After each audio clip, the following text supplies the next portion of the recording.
Good morning everyone, welcome back to this awesome YouTube channel from the deep south of New Zealand.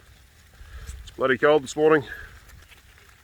Antarctica is just over there and by crikey can we feel it today. It's not nice. Girls are on the move. Bit of mud, quite a bit of rain the last few days. There'd be, I suppose we might have had a couple of inches. So we haven't got long now, excuse me. And they'll be on those swedes. So these girls are going to go down through this dodgy gateway down here, up into the bottom break of this paddock, and there'll be at least 3 if not 4 days there for them. The girls seem to know where they're going anyway. Perfect time to get to the gateway.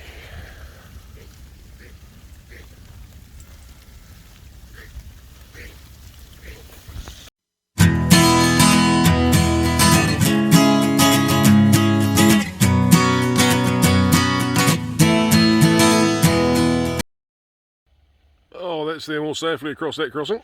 You guys have seen a bit of this crossing now, haven't you? And they've reached their destination. Girls are actually a little bit hollowed out, some of them. We're going to split this mob in half. I'm going to put them over the Pratley again, the new crutch, and we're going to condition score them all again, this mob anyway, and yeah, we'll just try and separate them and split them down the middle. So there's 1300 in here, try and get the 650 a mob.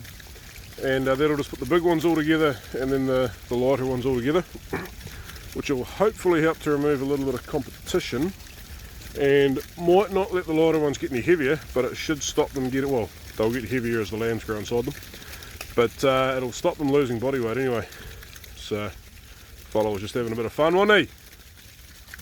Can't be too many of them left to go now. We're not quite halfway through the second cycle, so sheep cycle over 18 days. About 90% of them, well over 90% of what's going to get in lamb should get in lamb in the first 18 days.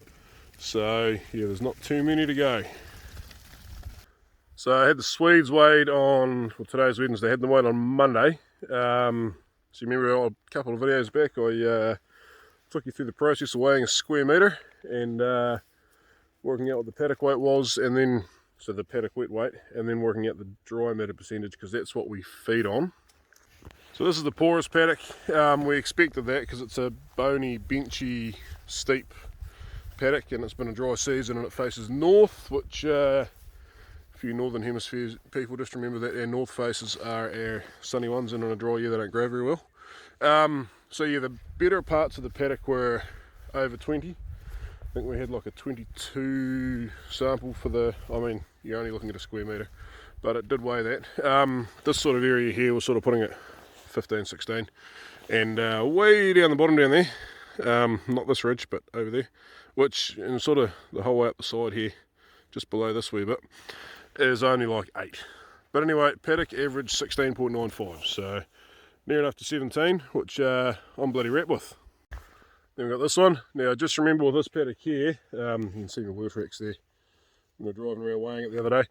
These bulbs are planted at 80,000 seeds per hectare, whereas those ones there, I think we're at 100. So the bulbs in here do need to be bigger to get the same weight.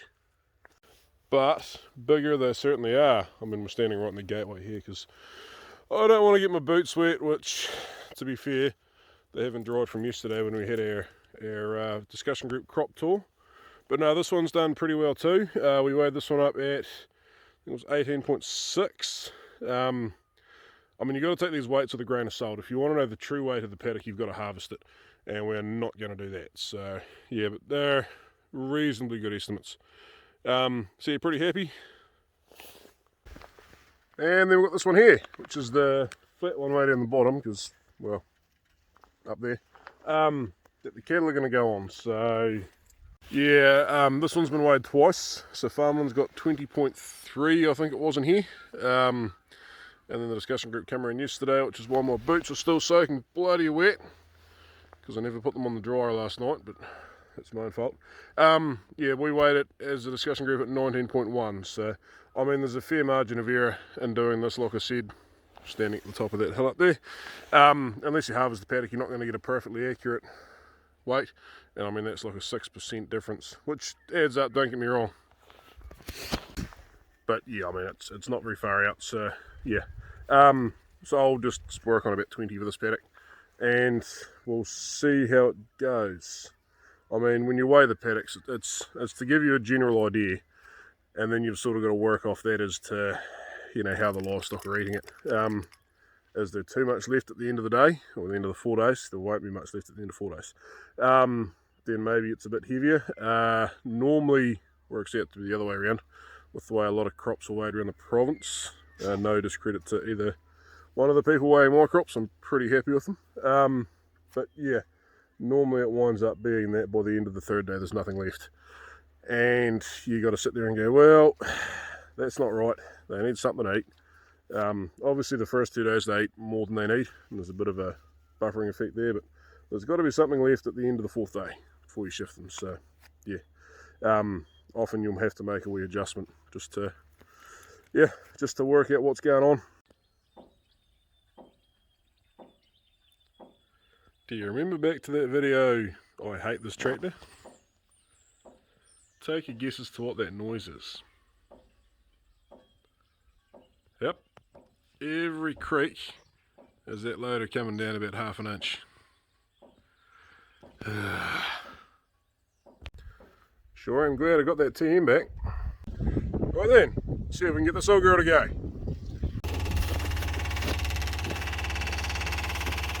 She's a bit of a tricky procedure.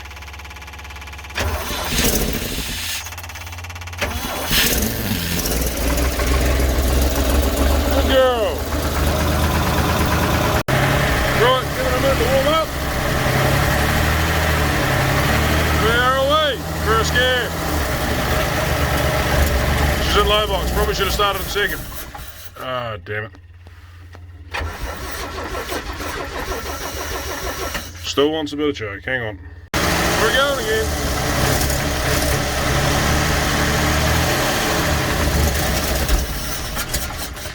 No. Beauty. Go get the loader.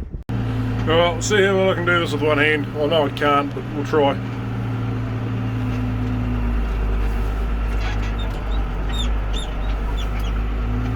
Oh, I'm so glad to have this old girl back. So, what we're doing today, I built a bit of a dam last night, or yesterday afternoon. I've got one tank for carting water to my cattle over winter, because they never wind up, well, we don't have much of a water scheme. But I don't like cattle drinking out of a creek, obviously, and sheep get enough out of the Swedes themselves.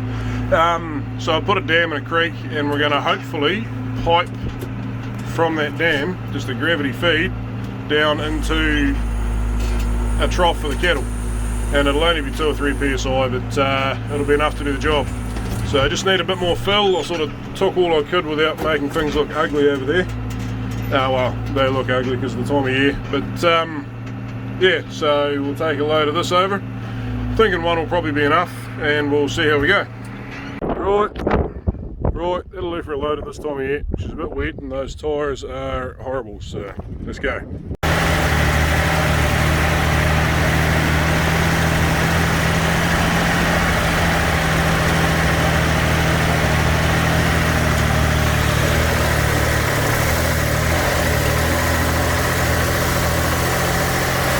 We got a little bit of a water leak.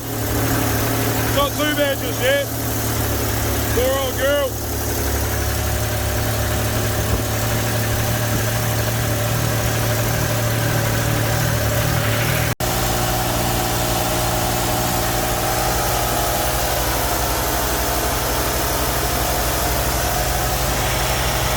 Well, we got her stuck. Couldn't quite make it through the tall creek, so back in the tractor to go pull it out. The old man's going to give me a hand, so it'll be convenient.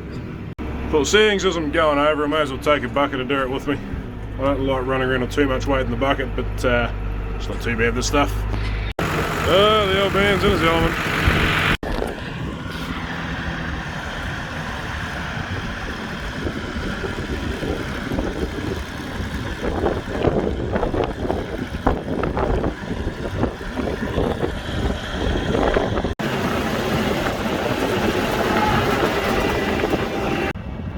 absolute heap of crap that it is quite handy. I'd much rather have a tractor and trailer, but it does the job. That deck is nice and light too.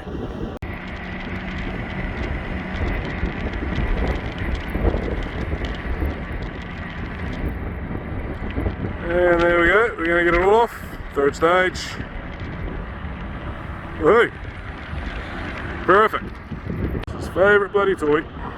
Like I said, I do hate the bloody thing, but for now it's what I've got to work with, so it's what we use. Oh, I'm just going to wait here and see if he gets up the other side. Yes, he does love his toy. We were bloody close before with about 5 tonne of dirt in there, so he's got a fair chance. I don't know if he'll be able to hit it in third or not, but hitting it in third is normally my solution to most things. Need to get that Land Cruiser fixed too. That looks like that could be third. He made it. Look at that. Good stuff. Our truck's got a blue diamond, I think it is, 282 cubic inch petrol engine in it, and yeah, it goes okay. I think they're about 150 horsepower, which to be fair for back in the day wasn't too bad, but I don't know, maybe the military wanted more power. I reckon it needs a 350 Chev in it, but he won't do it. His loss, not mine.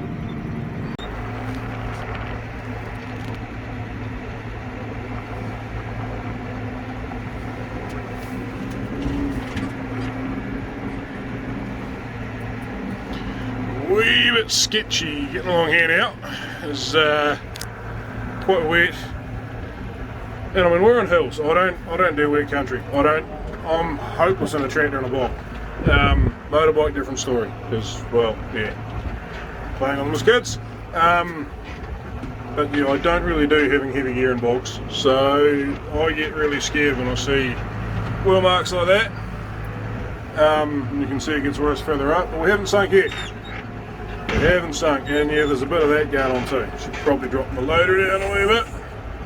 I do not want to join the high loader club today. Thank you.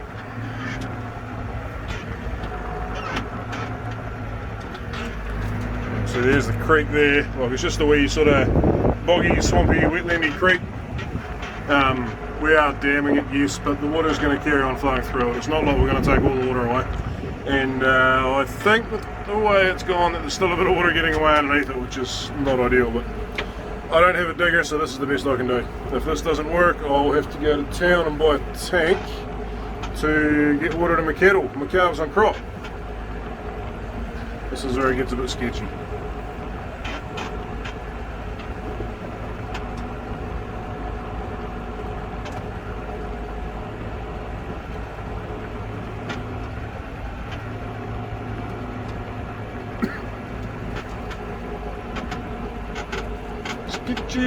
Sketchy shit. Woo! Don't think we're quite going to fall over here. Should be right.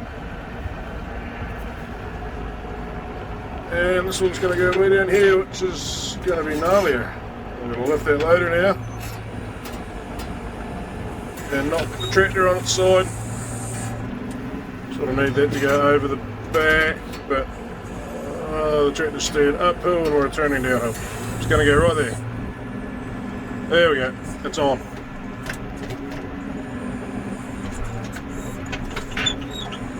There we go. So now we've got to get out of here. Go forward a wee bit. Might not go forward a wee bit. Come on, girl, down the hill. Get your bum down the hill. No, she didn't want it. Problem I've got, we've got a brand new fence here behind me that I do not want to wreck. Right, I'm going to turn this the camera off before I roll my tractor. Right, so we made it out of that little hole down there, and now we can move. So now I can film again. But yeah, I don't want to hurt my fence. Come on, girl. We're not going to make it without the flux. Hang on, guys. Oh. Okay, this time around, we're not going back in there again. Ever. And we slide down the back. There we go.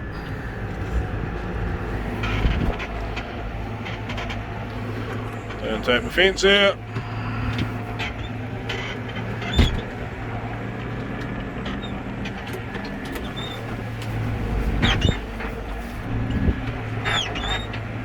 out safe. And here's the water slowly building up behind the dam. It's really slow here. We might only be talking 3 or 4 litres a minute, but my cattle don't need much.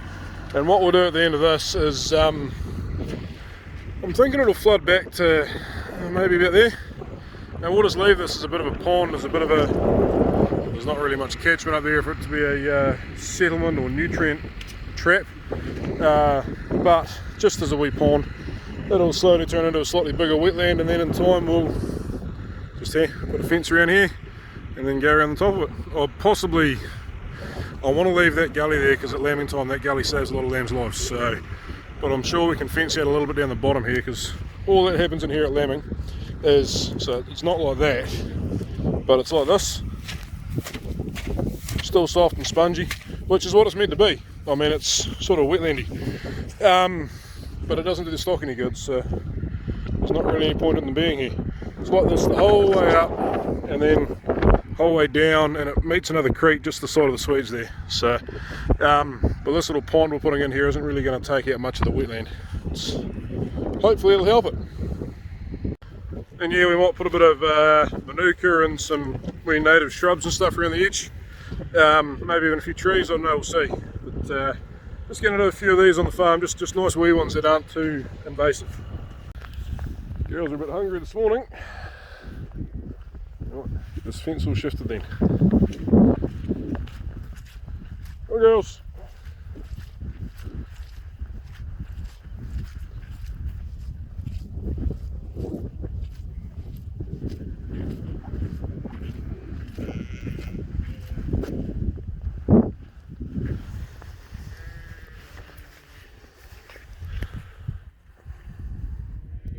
Silly girls. Try doing it this way, eh? Hang on. Is that any better? Try doing it this way, see what happens. Come on, girls. Come on. Are you coming? Maybe they're not that hungry. Come on, girls.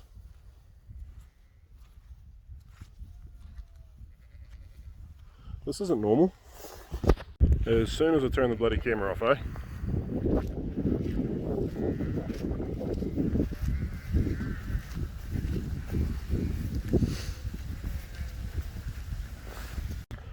Just before we go, what was that for a wee toy? Sort of reliving my childhood when I was about 8 years old. My father bought me a motorbike home. Been sitting in the shed for quite a wee while, but he'd got it going, so yeah. I found another one. Oh, these things are so much bloody fun.